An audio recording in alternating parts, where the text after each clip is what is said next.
एनएफटीसी news में अब्दुल वाजिद का हमारे सभी दर्शकों को नमस्कार। जिस तरह एनएफटीसी न्यूज़ लगातार सहकारिता से जुड़ी हुई खबरें आपको दिखा रहा है और जो नया मंत्रालय बनाया गया है केंद्र सरकार के ज़रिए, उससे जुड़ी हुई खबरें और जो उसकी योजनाएं हैं उसकी खबरें हम लगातार आप तक पहुंचाने की कोशिश कर रहे हैं। आज इसी मुद्दे पर मेरे साथ बात करने के लिए मौजूद हैं एनसीयूआई के एडवाइज़र मेंबर हैं डॉक्टर वीके दुबे जी।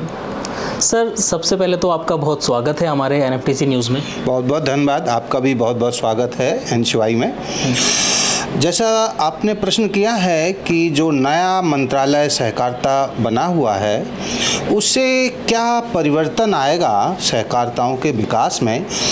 इसमें हम थोड़ा सा प्रकाश डालेंगे कि पहले ये कृषि मंत्रालय के साथ सहकारिता का विभाग का काम होता था और कृषि मंत्रालय बहुत बड़ा मंत्रालय होता है, तो इस पर जो मंत्री का फोकस या अधिकारियों का जो फोकस होता था वो बहुत कम होता था। अभी एक नया मंत्रालय पूरा फुल फ्लैज मंत्रालय बनने के बाद और उसमें भी एक अच्छी बात यह है कि एक बहुत ही सुलझे हुए और सहकारिता के जगत के बहुत ही प्रतिष्ठित ज्ञानवान जो हमारे अमित शाह जी हैं वो मंत्री बनाए गए हैं। उनको पूरा सहकारिता में वो स्वयं भी रहे हैं, अध्यक्ष रहे हैं डीसीसीबी के और दूसरी संस्थाओं में भी रहे हैं, तो उनको बहुत छोटे से लेकर के पूरा ज्ञान है कि कहाँ पर विकास की ज़रूरत है और कैसे विकास किया जा सके। जैसे ही उन्होंने नया मंत्रालय का कार्यभार संभाला, शुरू से ही बड़ी तेज़ी से इसमें काम शुरू किया।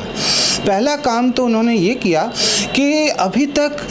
सहकारी समितियों की सूचना यानी डेटा नहीं थे और जब तक डेटा नहीं होते तब तक विकास के लिए जो योजनाएं बनती हैं वो नहीं बनाई जा सकती। तो पहला काम उन्होंने ये किया कि जो नए डेटा ग्रामीण लेवल की समितियों से लेकर के नेशनल लेवल जो मल्टी स्टेट में रजिस्टर्ड हैं, स्टेट में रजिस्टर्ड हैं, सबका एक बहुत बड़ा डेटाबेस बनाया जा रहा है, जिससे गांव लेवल से लेकर समितियों से लेकर के नेशनल लेवल की समितियों को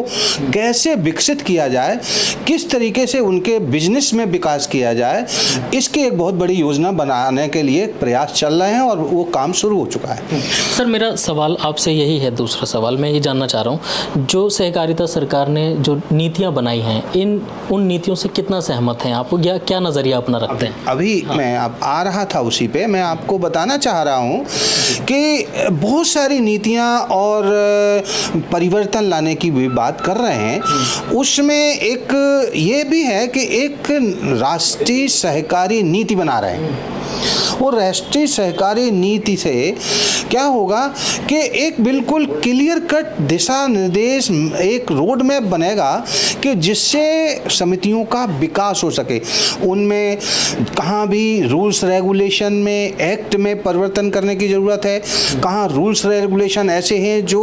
उनके विकास में, उनके बिजनेस में, उनके व्यापार में समस्याएं, बाधाएं बन रहे हैं, या हम एक दूसरे की सहकारिताओं को सहयोग करके किस तरीके से और व्यापार बढ़ा सकते हैं, एक दूसरे के व्यापार से लिंक करके किस तरीके से बढ़ा सकते हैं, कौन कौन से ऐसे रूल नए लाए जाएं, नीतियां नई लाई जाएं कि जिससे न केवल भारतीय, हम इंटरनेशनल जो सहकारिता हैं, पूरे विश्व में जो सहकारिता हैं, उनके बीच कैसे व्यापार किया जा सके। सहकारिता टू सहकारिता, एक्सपोर्ट इंपोर्ट, ये भी एक बहुत बड़ा काम है और इसमें माननीय सहकारिता मंत्री जी ने अनाउंस कर दिया है कि नई सहकारी समिति एक इस्टेब्लिश करेंगे जो देश की सारी सहकारी समितियां उनसे जुड़ करके एक्सपोर्ट इंपोर्ट करेंगी। तो ये नई नीतियों के बाद अभी जो रूल्स रेगुलेशन में परिवर्तन कर रहे हैं, सबसे बड़ा काम होता है सहकारी शिक्षा और प्रशिक्षण का, जिससे सहकारी समितियां अपना जो बिजनेस करती हैं प्रोफेशनल तरीके से, यानी बहुत अच्छे तरीके से कर सकती हैं। जो प्रबंधन करती हैं वो किस तरीके से गवर्नेंस, गुड गवर्नेंस कहते हैं, मैनेजमेंट कैसे अच्छा कर सकती हैं, ये सारा शिक्षण प्रशिक्षण का काम होता है। तो सरकार ने अभी एक नई शिक्षण प्रशिक्षण नीति ड्राफ्ट की है, मैं समझता हूँ जल्दी वो लागू होने वाली है। और उसमें जो भी शिक्षण प्रशिक्षण लोग करेंगे उसमें 60% खर्चा केंद्र सरकार देगी और 40% खर्चा वो तो संस्था व्यय करे या राज्य सरकार दे या जिस ऑर्गेनाइजेशन की वो संस्था है वो उसमें व्यय करे। और कुछ एजुकेशन ट्रेनिंग के लिए वो पूरा फंड भी देगी। सबसे बड़ी बात है एजुकेशन ट्रेनिंग के लिए अभी मैं ये आपकी बात बीच में रोक करके कहना चाह रहा हूँ, अगर सहकारिता क्षेत्र में अगर कुछ बदलाव की ज़रूरत अगर पड़ती है तो किस तरीके के बदलाव की ज़रूरत है? हाँ, देखिए अभी चूँकि ये 1904 में शुरू हुआ था तो 117 साल करीब हो गए, लेकिन ये पुराने ढर्रे पे ही सहकारी समितियां चल रही थी। उनका व्यापार भी पुराने ढर्रे पे चल रहा था, जो उनके रूल्स बायलॉज में लिखा है वही उसी पर कर रहे थे। तो अभी जो अमित शाह जी ने एक मॉडल बायलॉज तैयार किया है जो प्राइमरी सोसाइटियों के, जो गांव लेवल की सोसाइटियों के लिए पूरे देश में वो लागू होगा और उनकी बहुउद्देशीय एक्टिविटीज़ होंगी। यानी जो व्यापार कर रहे हैं वो कई क्षेत्रों में, अभी तो केवल कुछ क्षेत्रों में जैसे खाद बीज बांटना है, पैसा देना है,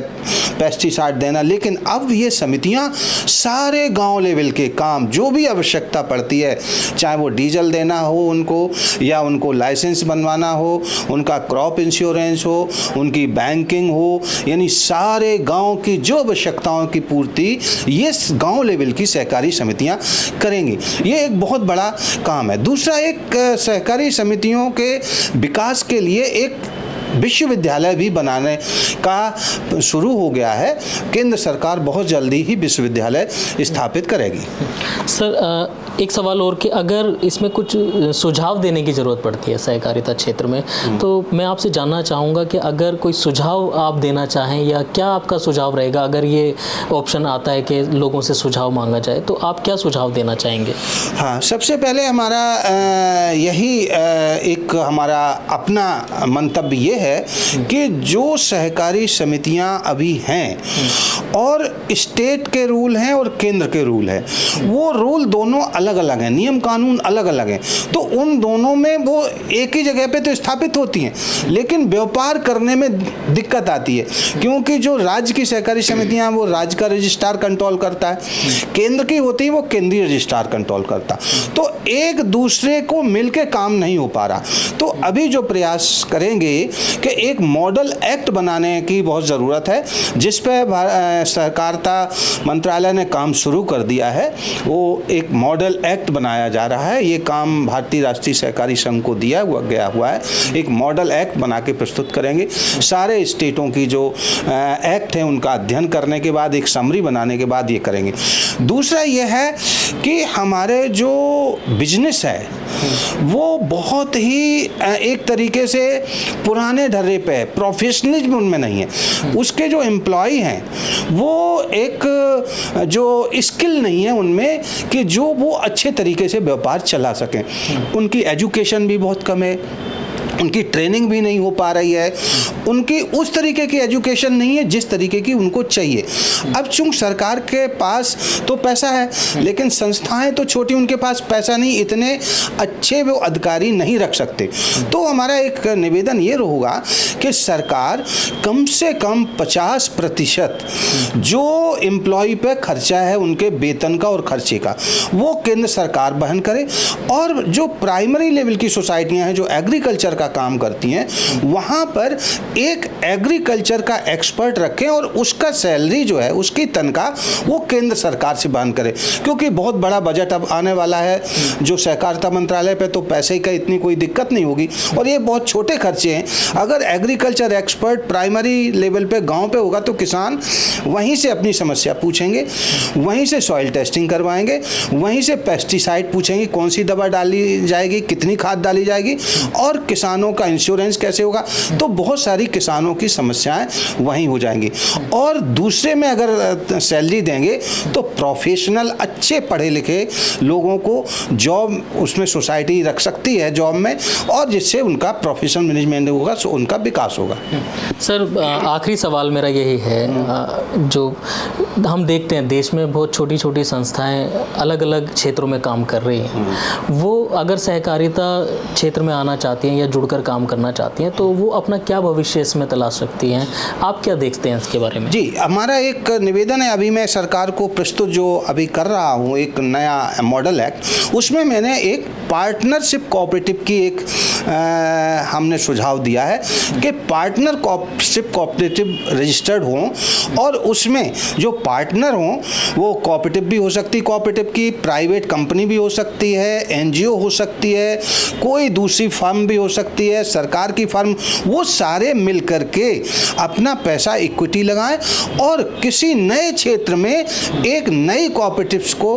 डेवलप करें। तो इससे क्या होगा कि पैसे की जो कमी सहकारी समितियों पे होती है वो भी दूर हो जाएगी, और जो क्षेत्र में काम कर रही हैं दूसरी संस्थाएं वो जुड़ करके इकट्ठी होकर के एक साथ मिल करके काम करेंगी, तो जिससे चहुमुखी विकास होगा उस क्षेत्र का, और जिससे जो सुविधाएं हैं वो भी एक ही प्लेटफॉर्म पर एक ही जगह पर सभी व्यक्तियों को जो सहकारिता के मेंबर हैं या उस क्षेत्र में रहते हैं उनकी सारी आवश्यकताएं एक ही जगह पर पूरी होंगी।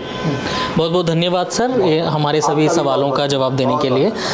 जिस तरीके से ये नया मंत्रालय बनाया गया है, सहकारिता जगत से जुड़ी हुई खबरें हम लगातार आप तक पहुंचाते रहेंगे। तमाम तरह की जो जानकारियां हैं, नई नई योजनाएं जो शुरू होने वाली हैं या जो चल रही हैं, इन सभी खबरों को देखने के लिए आप बने रहिए NFTC के साथ।